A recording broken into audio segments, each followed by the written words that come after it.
చూడండి, ఇక్కడ ఉప్మాని ఒక్క చుక్క కూడా ఆయిల్ లేకుండా రుచికరంగా ఎలా తయారు చేయాలో చూసేద్దామా. ఇది ఏఎంసీ కుక్వేర్ పాట్. ఈ పాట్ని ఆర్డర్ పెట్టాలంటే స్క్రీన్ పైన ఉన్న నెంబర్కి కాల్ చేయండి.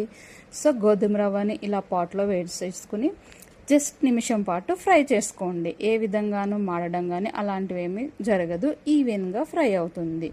ఒక్క నిమిషం ఫ్రై చేసుకున్న తర్వాత ఈ రవ్వని సపరేట్ చేసుకుని దీంట్లో పోపులో వేసుకోవాల్సిన ఇంగ్రీడియంట్స్ అన్నిటిని వేసుకోవచ్చు.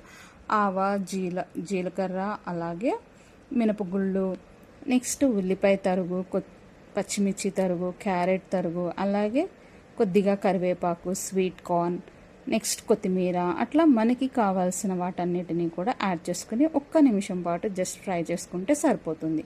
ఆ తర్వాత గోధుమ రవ్వకు తగ్గట్టుగా 1 కప్పుకి 1.5 కప్పు వాటర్ వేసుకుంటే చక్కగా పొడి పొడిగా వస్తుంది.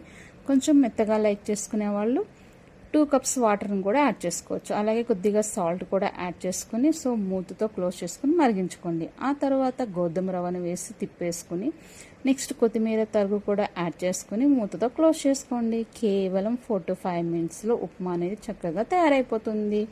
సో చూసారు కదా, ఒక్క చుక్క ఆయిల్ కూడా యూజ్ చేయలేదు. ఈ పాట్ని ఆర్డర్ పెట్టాలంటే స్క్రీన్ పైన ఉన్న నెంబర్కి కాల్ చేయండి.